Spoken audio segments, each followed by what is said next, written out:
So here's a driver program. I've made a student class just so that we have something to play with, which we'll eventually use. So if I were to do something like make an array of integers, if this were something like C, what I would do is I would specify essentially the size right there, and that would give you the idea that that's a static allocation, which means I would have to recompile the program if I wanted a larger size. Okay. In Java, what you can do instead is move the braces or the brackets to the other side and say, I now want a variable that's going to hold on to an address of where an array is. Okay. How much space has been allocated for this thing? Absolutely none. It just makes the variable. So you have to then do the space allocation, and there's the use of new to get that space that's essentially previously hidden for you. So we'll make a new integer array, and there's that specification of the maximum size.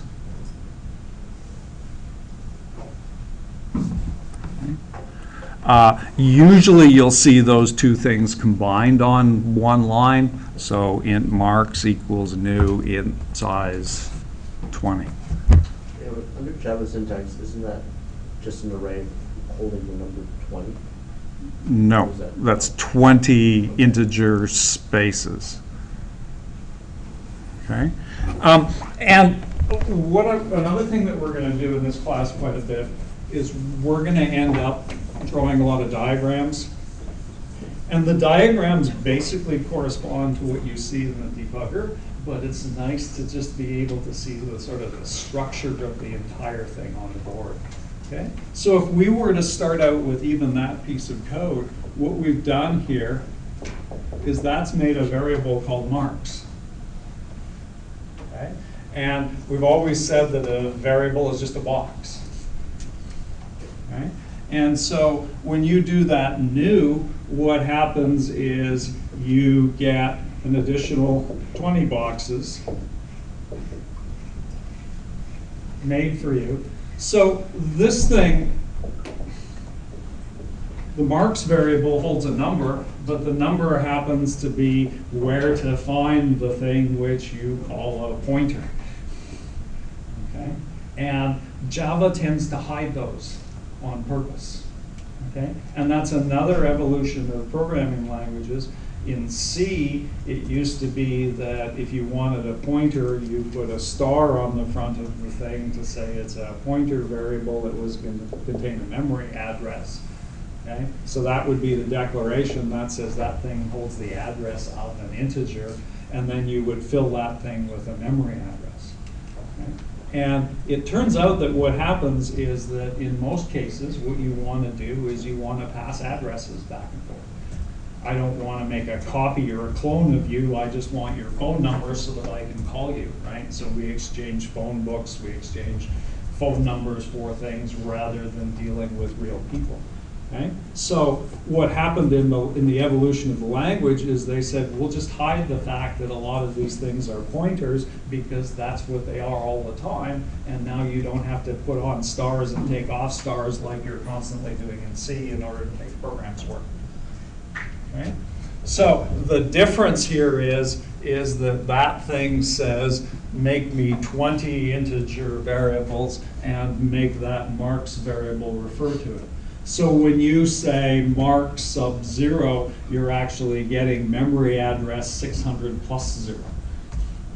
Okay? And so this one is really, you know, whatever 4 bytes in. So when you say mark sub 1, all that it does is it says, oh, that's 1 times 4 bytes, add that to 600, and this is actually at memory address 604. That's the trick it's playing, which is why arrays are numbered at 0, because it just makes the calculation, the math calculation, more convenient for where to find the spot rather than always having to add or subtract 4 that you would do on a 1-based thing. Okay, so there's those two lines. The first one just says there's the variable, and it's the second one that carves out the space. Okay. Arrays in Java are just slightly smarter than the ones in C++, or C or C++, so it is possible to do something like print the size of the thing, marks dot length, and that will print the 20, which is the maximum number of things that you can store in that array. Okay, so that's always exactly, in this case, 20. Okay, the initial size that you allocated. That's sort of useful because what happens is if I call a subroutine in C, what happens is I pass the marks array, and then you also end up having, in C, you would have to pass the size all the time to say, okay, here's my array and here's the maximum size, so that you don't have people running off the end of the array. Okay? And so that goes away in Java, and when you call a subroutine, you can just pass it with the marks array, and then people can find out the size by asking it. So that's the one sort of important variable that arrays have by default. Okay, so marks.length or the array.length turns out to be a really useful feature. But that said, if I only use the first 5 positions of this thing, then I have to pass marks 5 positions. Okay, so anytime in C, if I were doing this, I would say there's the marks array, there's 5 positions, and there's the maximum size. Okay, I've only used the first five slots. Okay, so notice what starts to happen with arrays there, that essentially we're starting to carry 3 pieces of information about any array. What's its memory address, how many of those slots are used in the array, and what's the maximum size. Java just makes it easier to eliminate one of those, but you still end up with 2 sort of important things for arrays in Java. Okay, suppose that we want to turn around and fill this array with numbers. Okay? One way that you could fill it is you could just put arbitrary things in arbitrary positions. That's fine if you're a math person. That's maybe not so fine if you're trying to keep a list of things, because if you're starting to keep a list of things, then all of a sudden the question is, how do you know whether things are used or unused? Okay? It's sort of visible from here, but in fact, what you really have is something that looks like that in memory. And even worse, in C or C++, what you actually have if you use memory, unless you initialize it, you just get a whole bunch of garbage in those spots. And so you have to remember in C and C++ to always initialize your array positions to 0. Don't have to do that in Java, so just get rid of those things, and it essentially looks like that. Okay? So now the question is, used or unused? Which positions are used or unused? If you were to just go and look at that. You don't know, because you could have 0 in as an actual value. Yeah, 0 could be an actual value. That could be, if this was a student marks array, somebody could have gotten 0 on an exam or not written it.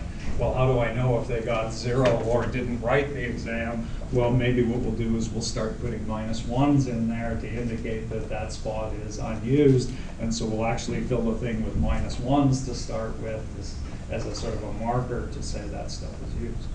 But there are problems where no value there will serve as a marker, because all the range, to the full range of integers, both plus and minus, is a usable number.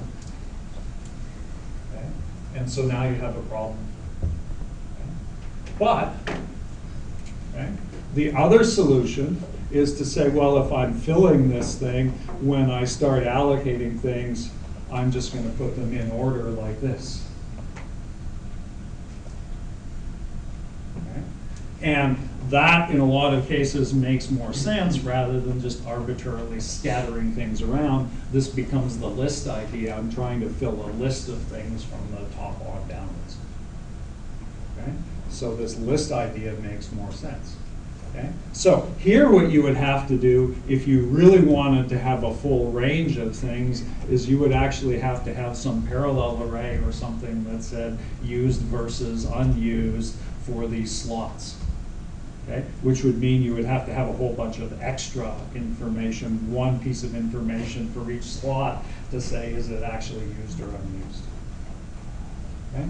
In this case, instead of having one piece of information for each slot, what you have is that line there, which is the separation between the used and the unused. Okay? And so what we can do there is we can say, well, okay, we'll put 2 items in. Now, which side of that line do you want to refer to?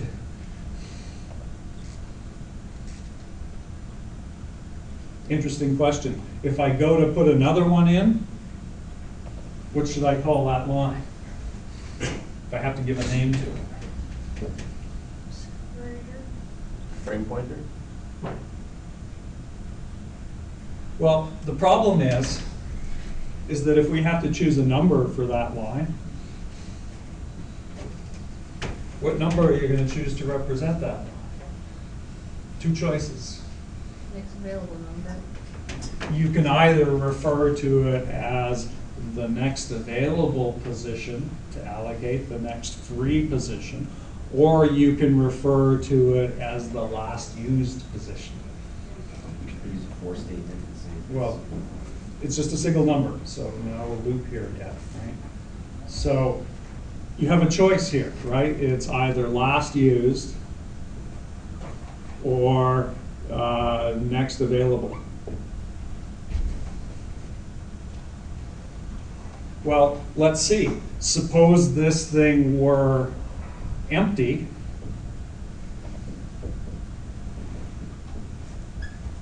What would you set last used to? -1. No. Yeah. It's got to be a number. It Yeah. can't be null. So now you end up setting it to something like that to say, well, really the 0 is the first slot that I want to fill, right? What happens if I call it next available? 0. Which one of those 2 choices is the better choice? Next Second one. available.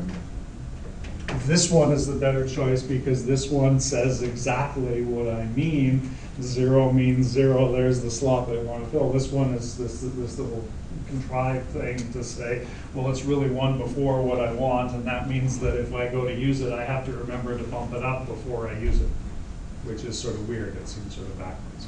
Okay? You will see people that do this, okay? And to make matters worse, they give it a silly name like index or start or slot or whatever. And so if they do that, if they don't choose a good name for that thing, you're immediately stuck with going, gee, I wonder when I go to put something in here, am I supposed to increment it by 1 beforehand or am I supposed to wait until afterwards? Okay? And it's all because of the choice of a bad name there to begin with. And so here we're back to this naming thing. If we say next free slot, then there's not much doubt about exactly what we're trying to do with that thing. Okay? So let's put something into that array.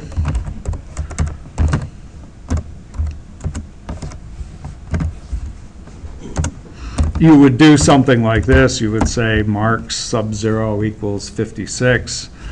We would say marks sub 1 get some other value, whatever it happens to be. We're still working with integers here.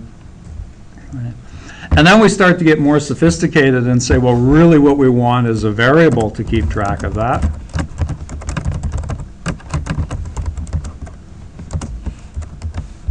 So we'd make a variable called next free slot. We'd set next free slot, do that. And then we'd do next free slot to increment it. And then we'd do the same thing for that one.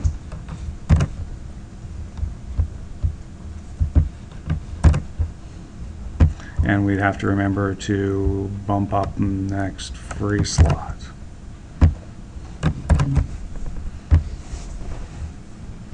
Okay?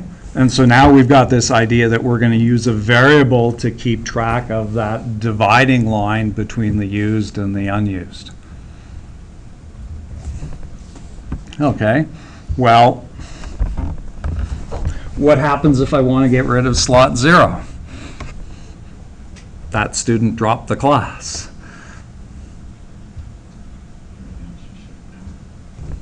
Well, really you want to say marks sub 0 is empty, but you're not allowed to do that.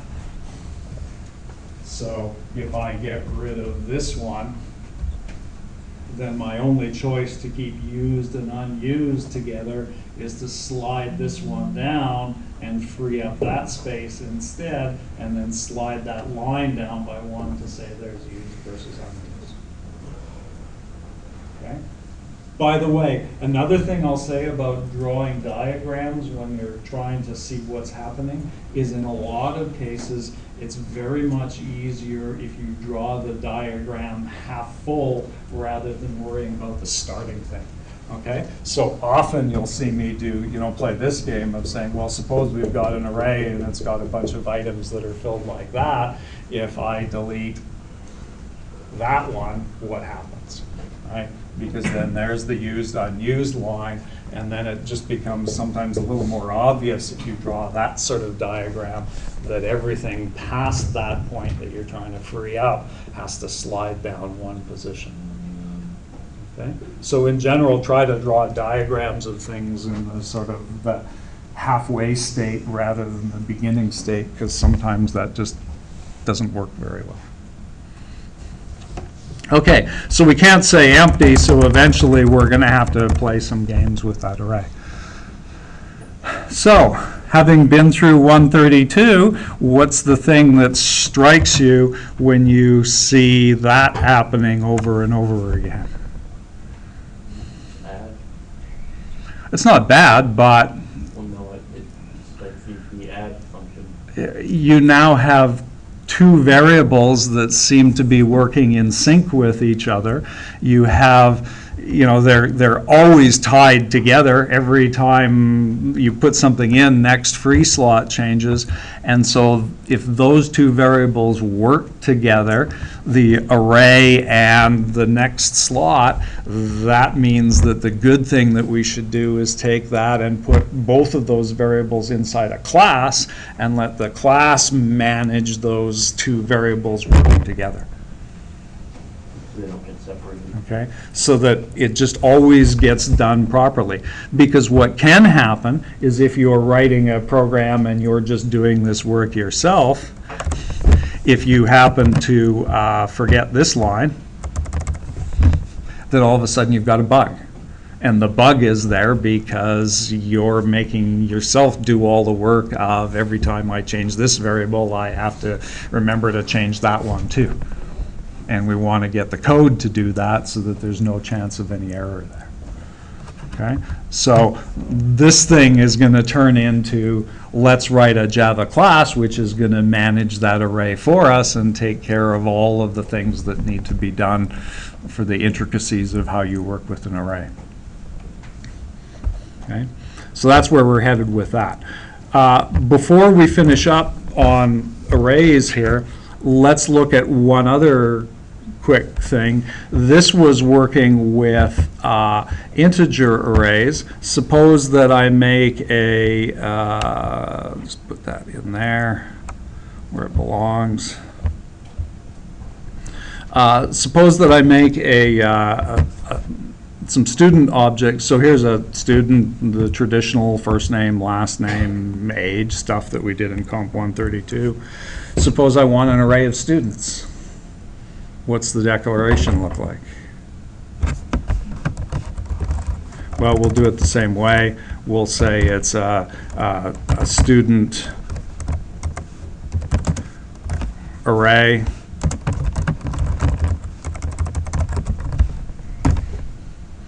so there's my variable that's going to hold things. All students is new student array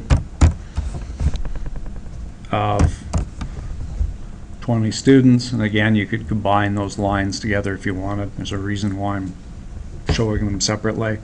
And then we could say all students sub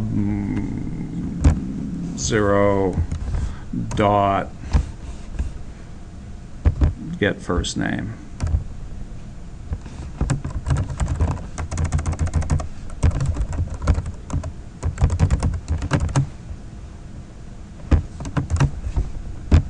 Okay, so let's draw this one on the board.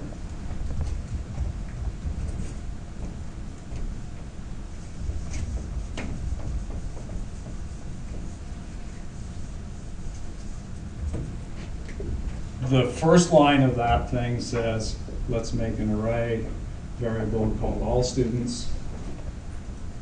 The second line says, let's carve out space for 20 student variables. And this thing has some memory location again. And there's our student array. Okay. And then the third thing I did was I said all students sub 0 dot get first name. What's going to happen?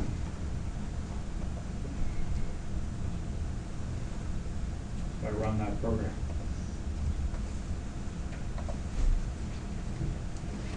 Oh, what the heck, let's run it.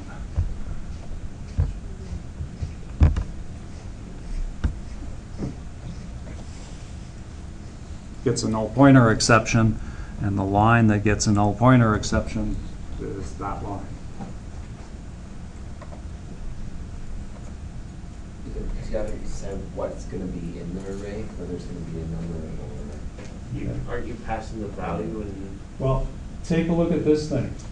All students sub 0 is that thing. What's the value that's in there right now? Nothing. There's no student there. So that becomes null dot get first name, which is talk to nothing and ask it its first name, and the program dies. Okay? So remember, that worked for integers. You could go back and you could, if you allocated this array, it was filled with zeros, so you could grab integers or floating point numbers or whatever. But as soon as you start making arrays of objects of things, then you have to have variables to talk to. Okay?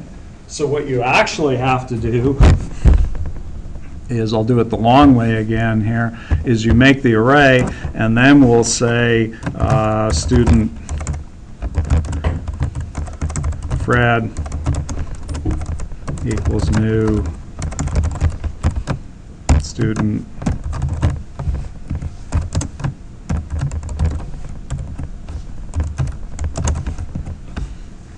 like that. So there's Fred, and then you have to say all students sub 0 for now equals Fred. Okay. So if I were to draw that, there's the Fred variable.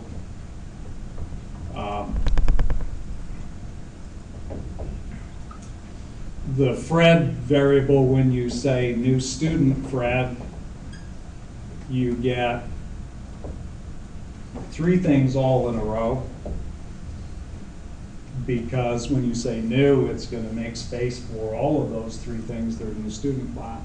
That thing has a memory address. that gets put into there. So that's what that line, new student Fred does. What happens when you say all students sub 0 gets Fred? So then the value 700 gets passed into Yeah, entry. the 700, it's just like a number here, right? That Fred variable just holds a number, and this is just a simple assignment statement that says put that number into that array position. So if you put that number in that array position, it refers to that thing. Okay, so we just transferred them in, and we're still working with this address idea. We just transferred the phone number into the first slot in the address book, and you can still dial up Fred and talk to him. Okay, and that's exactly what the next line does, is it dials up Fred. Fred now has a value 700 dot get first name will give you an actual value and print out the appropriate thing.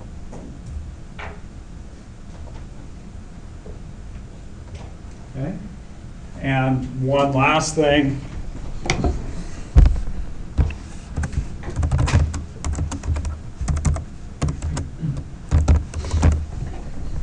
If I do that, is Fred still living? Yeah, The array. because you passed the values, not the pointers. So what this does is it says, make that variable empty, which means that line goes away, but you can still go to Fred, or erase all students sub 0 and talk to Fred if you want. Okay, so it actually works if you were to just take this statement and even move it up here in front of the print statement. Fred hasn't gone away. Okay?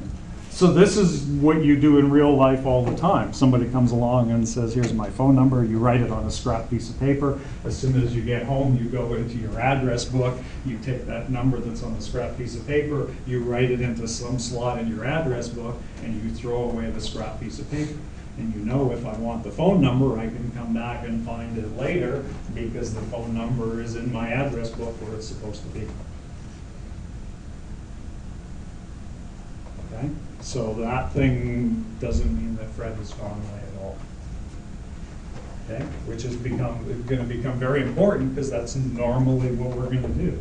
We're going to fill this thing, this storage facility with a bunch of stuff, and we're going to forget about all of the how it got there in the first place.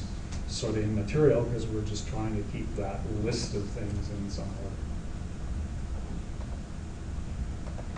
order. Okay? So the important thing there, really the thing to take away from that is a couple of things. If you ever make an array and you get a null pointer exception, double check and make sure that you actually started to fill those slots with something that was useful. Okay? And the second takeaway from that is anytime you get null pointer exception, the null pointer exception is almost always the thing on the left-hand side of a dot. Okay? So you get null pointer exception in this thing, I know, well, there's a variable dot something, that's the thing that's giving me the null pointer exception. So if you go inspect it in the debugger, that will be the thing that doesn't have a value. Okay, so that's the sort of the goodness of arrays. We're going to play with this idea of managing arrays now. So what we'll start to do is we'll make something that keeps those two variables together. Okay? So let's go and if we were doing that, what we would do is we would say, okay, we're going to need a marks array and we're going to need a next free slot variable are the two variables that we're going to put into a class to manage the thing. Okay. Now, rather than us starting out with a sort of a nebulous idea, we're going to work with a very sort of strict sample problem just because it gives you the idea of how these things are normally managed. Okay, so what I'm gonna do, starting tomorrow, is that the problem that we're gonna have is we're gonna try to manage a union membership list. Okay, so something very specific. So a union membership list has got a bunch of people who belong to the union. People in the union have a name, first name, last name, and a job title, for instance. And so what I've done is I've started to write a program that's going to manage a union, and I made a worker class. And so a worker class has just got some first name and a title. So Fred's the president of the union. We're going to have somebody who's the vice president, et cetera. And we're going to try to keep a list of all of the union members. Okay? So what's the big important thing about union membership lists? What happens when you start allocating people in there? Who's the first one on the list? President? Usually the president or, union member number one. People come in order in the list. Okay, so as they're hired, they end up going towards the bottom of the list. So it's really done in hiring order, okay, which is their order of arrival. Okay, so the newest people are added at the end. What happens if we fill up this thing with a bunch of people and then this person leaves the union? Everybody shifts, all of that shifts up. Everybody goes, yee-haw, my seniority is better. If this person goes, everybody moves up the seniority list one position higher, right? Which means they get their choice of the better jobs. Okay? So we get this idea that as soon as somebody leaves, everybody has to shuffle up one position. Okay? And so that's what we're going to concentrate on to start with. And then once we've got that idea done, that's basically the way you manage a lot of lists. Okay? I mean, if this were a grocery list, you would do the same thing. You would add things to the grocery list, and then if for some reason you didn't want, like kumquats or something, you'd take it off the list and you'd basically shove everything back up. Okay? So the same idea applies. Seniority just gives that sort of really rigorous, we have to move things up. Everybody does take a step up. So we'll write that one first. We'll do a seniority list for a union. And then after that, we'll go and we'll see if we can turn it into a generic thing for any type of, managing any type of list afterwards. That's where we're headed tomorrow. Done for today.